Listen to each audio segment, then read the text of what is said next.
Hello everyone, welcome to Clydeside Crime. My name is Alan and I'm joined by my friends Mark and Leo. How are you guys Hello, doing? Yeah, I'm doing very well. Looking forward to speaking about this certain crime podcast today. Yeah, so today we've got a little bit of an interesting one. So this isn't a typical murder case, it is more of a disappearance because no one really knows what happened with this one. So today we're going to be talking about Michael Rockefeller. If you know who that is, then you might know a little bit about this case already. But Michael Rockefeller was basically the son of the vice president at the time. Obviously, the Rockefellers are very, influential, rich family. So obviously, the Rockefellers are a very wealthy family. I think they've got the Rockefeller Square, don't they? Like the Yeah. big Christmas tree. So Michael was born in 1938. He was a graduate of Harvard University. He studied tribal art, which will be relevant later. And so obviously you're a rich kid in New York, and like when would this been? 1961, I think, was around when this story happened. A Harvard graduate, your dad's the vice president. He had a lot of potential in life. He had a pretty easy road. He could have became a politician, a businessman, a lot of different options. But Michael had a passion, and that passion was tribal art. So he went on an expedition in 1961 to Papua New Guinea, where he became fascinated with the Asmat people. And they're known for like wood carvings and their sort of like warrior culture. And basically he travelled there on a small boat. And eventually two local guides sort of met him. And then he went out to the tribe, he met with them, he shared food with them, he danced with them, he laughed.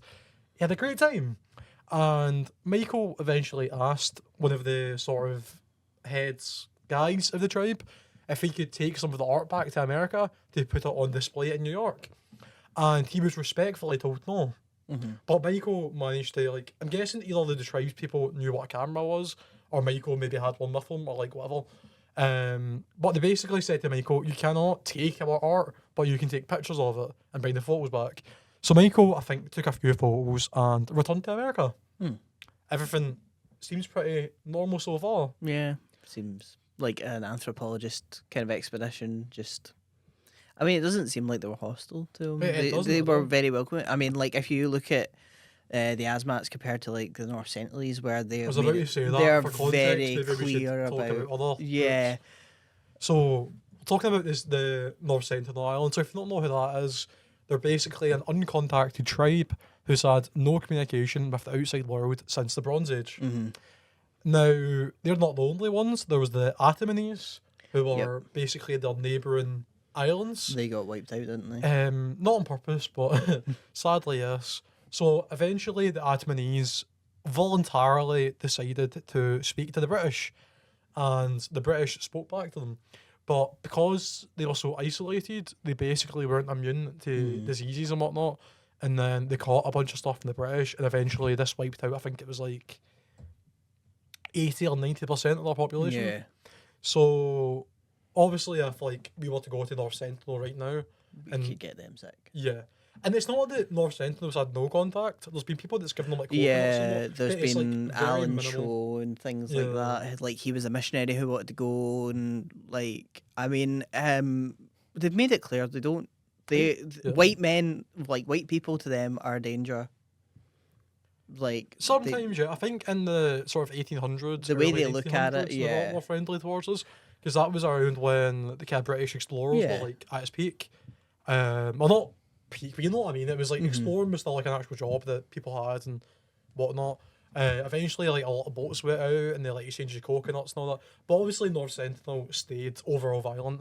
But not every tribe did. And Papua New Guinea was a tribe that not only began contact with the outside world, but the population survived it.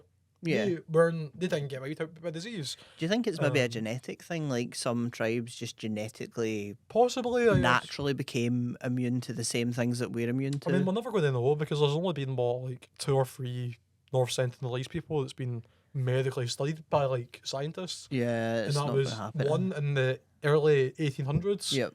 2 it was children, and 3 they were kidnapped and they died like a month later. Yeah.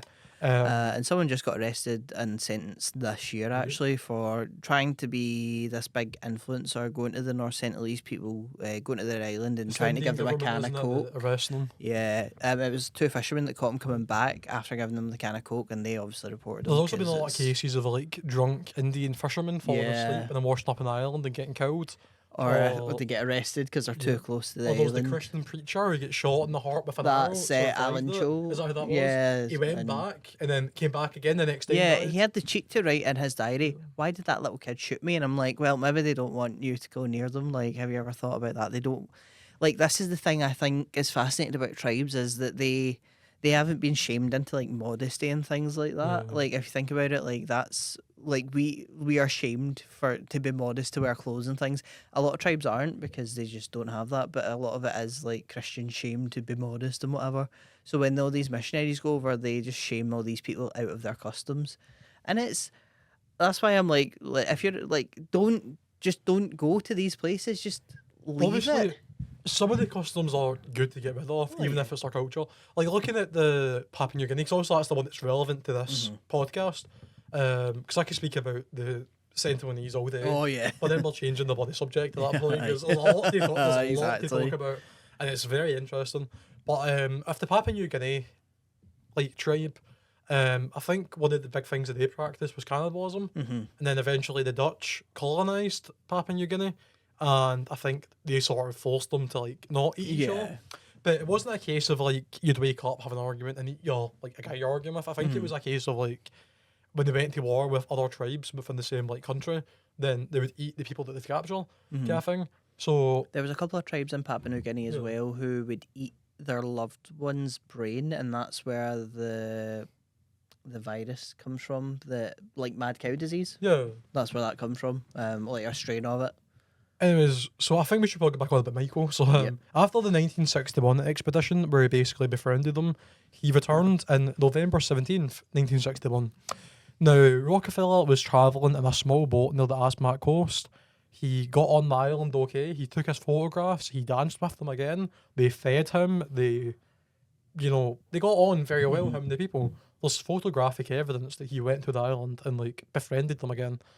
But on November 19th, 1961, he got in the boat, and after drifting for a few hours, he reportedly said he thinks they can't make it back to where they were going or whatever. I'm not sure where they were headed to. I wouldn't imagine it would have been America. I don't know. Maybe like another island near Papua New Guinea to then go back home. I was going to say Cuba, but probably not in the 60s. Maybe not. Not the way what was going on in there. So eventually the boat kind of drifted away a little bit, and I think he sort of panicked. And well, this is all. I think there was a guy in the boat with him who survived it all, and this is where this comes from, I think. So reportedly, he tried to get 2 empty swimming containers and tie them to himself so he could swim back to the island and get help. So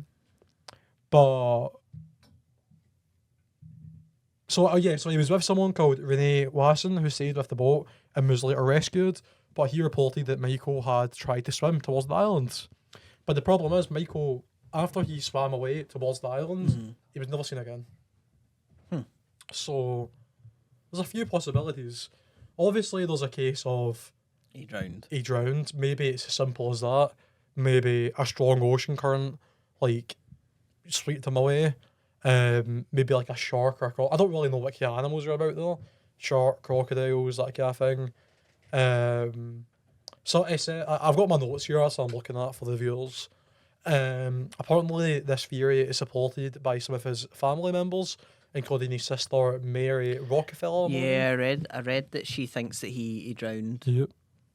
Now that's obviously that's probably the most likely thing. I mean, obviously there's evidence that we'll get to. Yeah. Like, I know you believe in the evidence. I believe the evidence. So we'll get to that in a little bit. But I would say if you just came to me and said, "Oh, this guy tried to swim towards an island, never seen again," my mind would probably go to drown. Yeah. Because how like you're not going to find him if he goes far enough. The ocean's a very big place. There was also the theory that he was killed by the Asmat warriors. That's the people that he was just eating dinner with and stuff. Now, Dutch missionaries later reported hearing detailed confessions from the villagers talking about killing him. Some accounts claimed Rockefeller reached the source safely, but was killed in revenge for earlier violence by the Dutch colonial forces against the Asmat villagers. Now, obviously, he wasn't Dutch. He wasn't from the Netherlands. He had nothing to do with that. But he was white, and obviously, so are Dutch people. So I think this theory sort of suggests they maybe mistook him for being connected to the Dutch and killed him for that.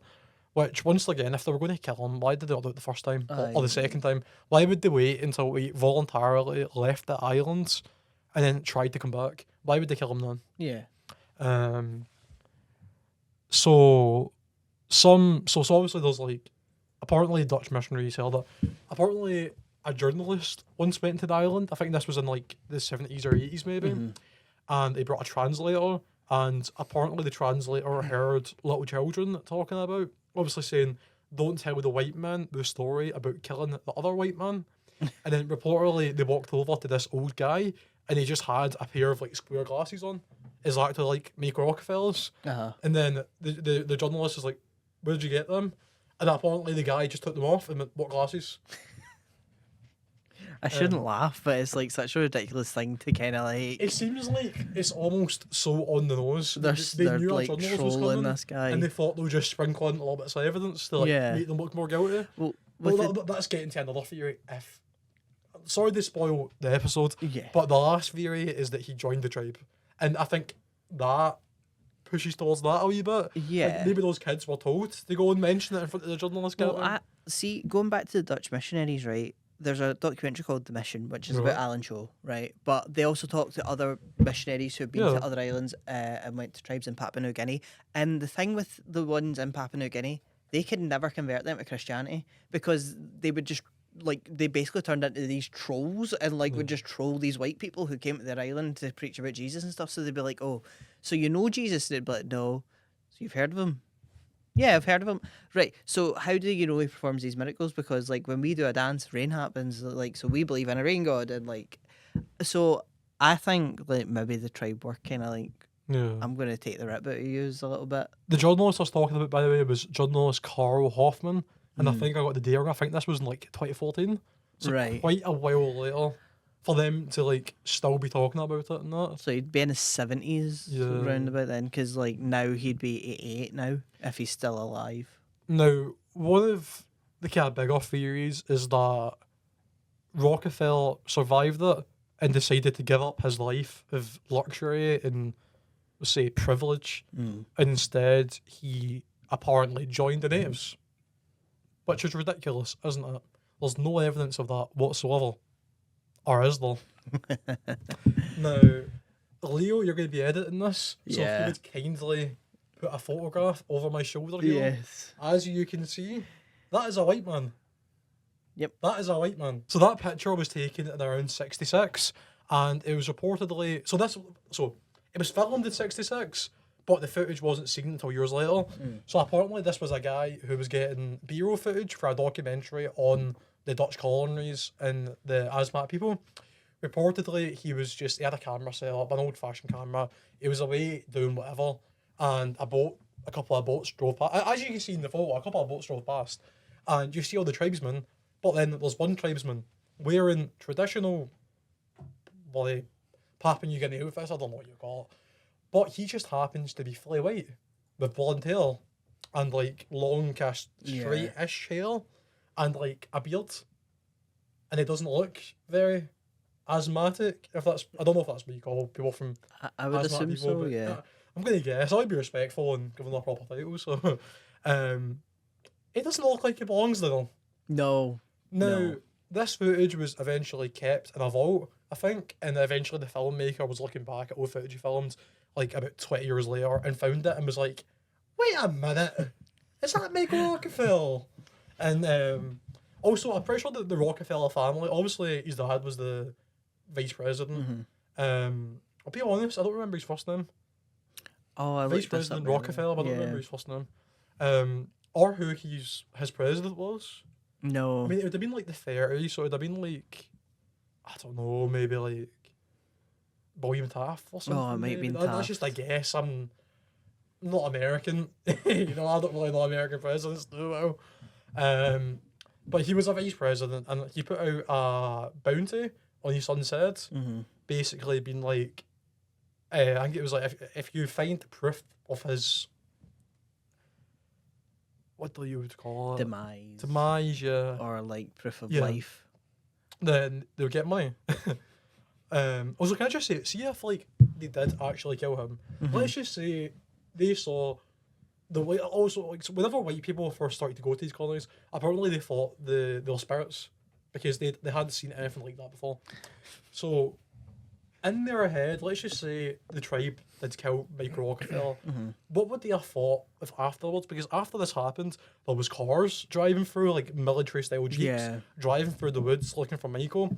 There was search parties of Dutch soldiers and then colonial soldiers. When I say colonial, I mean like people from Papua New Guinea, like who worked for the Dutch. Yeah. There was multiple armies searching. There was helicopters. There was planes looking for him. There was boats. These are things that these people have never seen before. Yeah. They must have been absolutely petrified. Oh, they would have thought like they'd angered some god But that's what I'm killing and thinking, eating like, a spirit. They could have thought it was like the end of the world. But I just don't believe for a second that they would let this guy come to their island twice, eat with him, dance with him, talk to him, whatever. Can I just point out, they've been friendly ever since. Yeah. Like, if we went there right this second, they would probably, as long as they're respectful, they would probably be very friendly. Yeah, they would introduce you to their... Like, I saw a documentary not too long ago where a guy went, and they've literally got iPhones now. First track videos have made it to Papua New Guinea. Oh my god. Tribes now. That is how much TikTok's polluted the world. But I'm only bringing that up to show how advanced they are now compared to like years ago. Well, that's why I'm like, would they, right, so like, they let this guy come to their island twice, they've ate with him, they've danced with him, they're like, oh, you're cool, whatever, you can take pictures of our art, you can take it back to your home country. Like, surely if they saw him in need, if he washed up on their island, they wouldn't just be like, okay, we're going to kill and eat you now, even though we've been really nice to you. And even then, there's multiple different tribes who were at war with each other, but even if like another tribe captured them, surely the tribe that he was like friendly with would come out and say that happened. Or be like, we think maybe these people could. But they were just so suspicious the way they dealt with it. Apparently there was like the multiple confessions, there was the journalist with the translator who heard like a bunch of really suspicious stuff. There was the video of the white guy, just with them for some reason. Like, there was literally photographic evidence that perhaps he maybe didn't die. But yeah, looking at the photo of that captured video, that looks like Michael Rockefeller. Like, it's the same build. Same kind of facial structure. Yeah. And it's not like, I mean, you guys can see the picture here. Like, I don't know if it's up on the screen anymore, but you would have seen it. I'll keep putting it up. It's a pretty decent quality photo for a video taken in the 60s and a random camera that wasn't even up. Like, I'm pretty sure the way the video was captured, it was just a camera on its own. The guy was away doing whatever. He captured all the, like, this would have been back when there was like physical tapes. He looked through a bunch of it, got what he needed for his documentary, kept the archive footage that he hadn't looked through it away.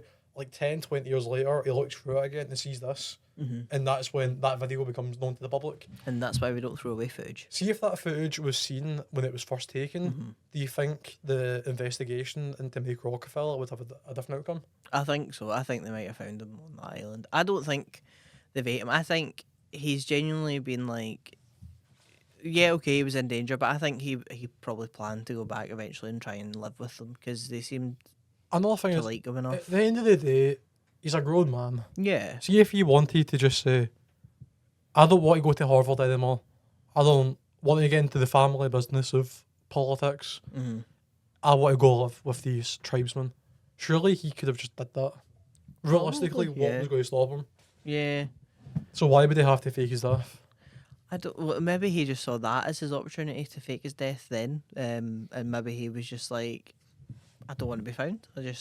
So he, like the tribe, maybe the people in the tribe understood that, and they've just. I don't know. I think obviously like this was a big media sensation. It was well talking about, especially because like the Rockefeller name. There's documentaries, books, podcasts, conspiracy theory. Like everyone's talking about this, and it's just such a weird case because I don't know if it's gotten to a point now where I don't know if we'll ever know what happened. Nah. It's a bit too late now, isn't it? Yeah. Even if like one of the natives came out and were like, he lived with us, there's no proof of that. There's no evidence. Well. The photo, but other than that, they found no bodies. And in 1964, Michael Rockefeller was legally declared dead.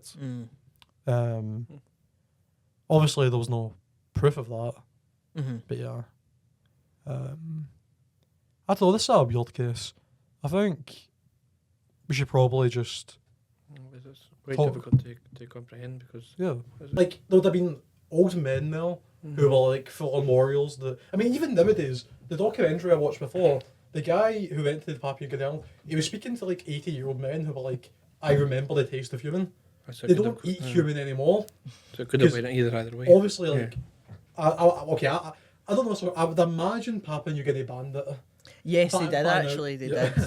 Good but they only banned it because of that prion disease I was talking about. Yeah, the only reason they said to the tribes, like, look, you cannot eat your loved ones anymore, you cannot eat people, was still because... to, like, battle each other to death? I don't think so either. Like, I'm not sure, because like I got really obsessed with like the prion disease thing because it's such an interesting like disease to have because of cannibalism. And Papua New Guinea were like, look, you can't eat people anymore. We're banning it. Stop eating people because you're all making yourself sick. Aye, so obviously, nowadays it's not really something that's practiced still. Aye, but there's still people alive who remember it. So if that's the case right now, in the 1960s when this happened, there would have been like 30, 40-year-old men about who was eating people back then. I think they banned it in 2004. Yeah, but even then, so like, is it a case of like they banned it and everyone stopped, or is it like they banned it and I think they had to slowly like keep checking like all these tribespeople for it. Like, what? How do you even punish someone? I think they gave them like funeral service, like proper funeral services and things, instead of like them feeling like they had to eat the brains of their loved ones and things. I don't know what they've done for tribes that fought each other and like ate each other. I know the one in particular, Michael Rockefeller, was one of the tribes that would eat their rivals after they killed them. Because that was kind of like the big point. It was like if they killed him after perceiving him as an enemy, it is their culture to eat him. That is why there's no evidence. Yeah. If he did die. But then again, even if like he did join the tribe, it's not as if they're fully isolated anymore. No. Surely someone would have saw him, like a journalist or a missionary, or like an explorer, or someone flying over, someone that boat. Like, it's not an isolated area anymore. No. But even back then, there was like the Dutch authorities going in and all that. Like, surely it would have been. I know the video. It's like I just can't wrap my head around like there being a random white guy in this video after a white guy went missing. Who was obsessed with them. Who was obsessed with them, and like maybe he died like quite early on because maybe just like his body couldn't hack like living on the island, maybe he couldn't handle the diet or whatever, or some like tropical disease or something got to him. But maybe he lived with them for a little while. Is my thinking. I mean, that's possible. I remember the journalist again who said that he basically went there and he saw a guy wearing Michael Rockefeller's glasses. The guy I'm talking about is Carl Hoffman, I believe. I'm checking my notes. He said he literally saw an old man with Michael Rockefeller's glasses on. So, like, Probably try to confuse. would he keep his glasses on if he had died and all that? That's what I'm thinking. Would they have kept his glasses like? Like, why would they have kept a random guy's glasses if he had died? Well, like a speculation, oh, he must be still alive type thing. Yeah, I think them having his glasses. I mean, surely his prescription must have changed throughout the years, but he just obviously didn't want to be found and was like, I'm going to wear the same glasses, aye. But I don't know. The guy was wearing them when he got caught, remember? Yeah. And then he tried to take them off and say he didn't have them. What glasses? He's just like insulting the journalist's intelligence at that point. To be fair, I'd probably do the same. I know, so I think we've gone over all the theories, all the information I can think of. We've spoken a little bit about possibilities. It's interesting that the idea, because I know I'm kind of going off subject here, sorry about that, but there was speculation when Bruce Lee, when he died, and then there was speculation that there was rumours that he was still alive and he's just living his life quietly in Asia somewhere. But as I say, I think when these top Hollywood people die, there is that kind of non-disbelief that, oh, how can such a person die? You know, they're so famous and all that. It gives you food for thought, really, that, I don't know, I don't think he'll be living now, I don't think.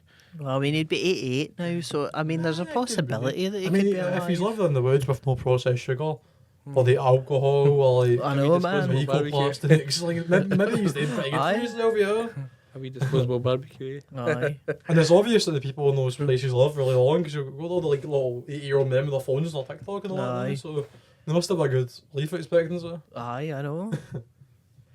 Who knows? Who knows? No, but I think I would say like we've already kind of gone over everything now, so I think to end things off, we may as well go our own personal opinions.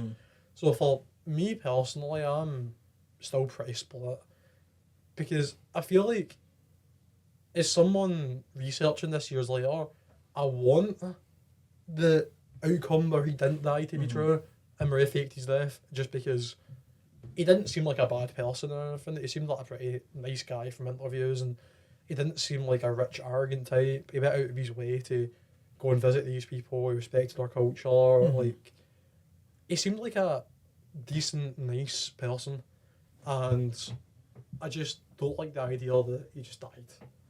I mean, that's obviously awful, but I don't know how likely. Like, I know the photos very suspicious, but I just don't see the likelihood of someone being able to like fake their death that well for so long, including a giant manhunt and like a $200,000 reward, and still not get caught.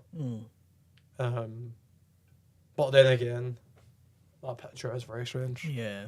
I think if that picture didn't exist, I would say it would 100% drowned. Oh yeah. But that picture's enough to put a little bit of doubt in my mind. What do you think, Leo? I think he lived on the island at least for a little while. Maybe he did pass away from, like I said, like a tropical disease or something. But I do think he was on that island living with them when that video was taken and that photo came out and things. Like, maybe he is still alive, and every time like white people come near, he just hides away somewhere and like tells them to like, you know. But then again, there's also a large amount of Aztec people that no longer live there. Yeah. And they've like integrated into society and all Yeah. that. Surely like someone would have said something. I feel like maybe they just wanted to help him keep it a secret. I mean, there's been stranger things that have happened, and there's been people who have managed to actually fake their deaths. I feel really, like you really well. saying maybe he died a couple of years later could make a little bit of sense. Yeah. Because I think the video was taken in 66 and he went missing in 61. So that'd have been about 4 or 5 years. Yeah, so maybe he was there for He'd like, have beard and longer hair. Yeah. Like, he looked like it'd been a couple of years. or maybe like because he was integrated into his tribe, maybe he went to battle with his tribe and he got killed in battle or something. I don't know how common the battles were. Yeah, I don't know how common. I the know fighting they were was, still but eating like other tribes at that point. maybe but he I got don't know how prion disease. common it was, but no, Yeah. like, you know what I mean? I don't know if it was like a constant like battle kind of thing, or if it was like once in a blue moon. Like, I think it was like if you kill one of our people, we kill one of yours kind of Yeah. thing. And I think that's what caused a lot of the fighting. Like say like the wolf hunting one animal. Like, I don't really know what causes native Aztec battles, Yeah. but I would imagine they would have died down as the Dutch Maybe, took over yeah. more, you know. Yeah. Because obviously, eventually, like you said, 2000s, the Dutch were like, right, that's it. No more fighting. Aye. No more eating people. Behave. So it's like, Like, call me a tinfoil hat wearer, but I think he at least for like about 5 to 10 years, you know, he and I think was that would be alive. the happy outcome. Yeah. What do you think, Mark? Yeah, I think really listening to the two of your opinions, really, Leo and Alan. I think, or the other new thing that I've just as I was hearing you both talking there, sort of this kind of new thing that I was thinking of is maybe I'm just saying that these are all sort of things that could be speculation or that, but maybe when Michael Rockefeller came ashore, there's a possibility that maybe these tribes or missionaries or whoever these people were at the time, maybe these people actually took this person on board, dragged them away, and maybe, as you said, Leo, earlier on, maybe give them, like, you know, Michael a funeral or buried them, and obviously nobody would really know once you So bury you somebody. think that the tribe, maybe like he drowned when he was trying to get back to the island, washed up ashore dead, Oh yeah, and then they just buried them and just didn't say anything? yeah, that could have been a I mean, possibility. that is a possibility. Yeah, that is a possibility. Yeah. I mean, I feel like I they would. I feel like they would have ate him then. yeah, maybe. Yeah, because it could be like Yeah. a respect thing. Yeah. Well, I thought, I mean, They that were is a known for it, possibility, though, yeah. that he died in the water and washed up on the shore. Then maybe they could have took his classes and that, and they could have just been around. Yeah. Because it was like 2014 when they got seen again. Honestly, that could be true. Yeah. I think there's a few things into the mix that you could say, either that or we might even be in, maybe, I don't know, maybe if somebody sailed across the island now on a boat and maybe like an expedition, and you see these people doing like an archaeologist thing, and they're looking for bones and things, and maybe he's still there on the island. But obviously he's passed away and he's dead. And it makes me wonder why they never never actually know. thought to like.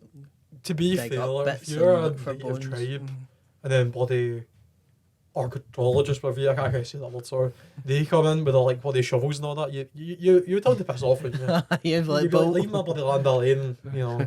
I'm planting crops now. like literally the farmers and that, Aye. you can't just dig up the land. Oh, yeah. But I get what you're saying, Mark, like maybe like one day they could take a look and maybe find something. So it's really, when you add it all up in summary, really, it's really a kind of, no, literally an open shut case, but it's really open. It's open for debate, really. Yeah. It could have went either way, kind of thing. Even if like he did die, maybe like all the helicopters, planes, boats, and all that scared them so much they just wanted nothing to do with it after that. Yeah. Maybe they thought they would get blamed for it. Mm-hmm. Kind of thing. Like there's a lot of things that could have led to, you know, people covering up for him. Yeah. Like, at the end of the day, it's 2026. This happened in 1961. Yeah. We're not finding out what happened. Nah. This is a closed book. Maybe there's some people alive, who know. Maybe there isn't, who knows. Yeah. But thank you very much for watching this Thank you. episode. Thanks very much. I hope Thank you. anyone listening has enjoyed, or if you're watching on Spotify, you know, you can Yeah. Or see our YouTube. little faces here, which is unlucky for you because I think we've all got a face for the radio. But, thank you very much Thank for you. watching, Thanks very much. and goodbye.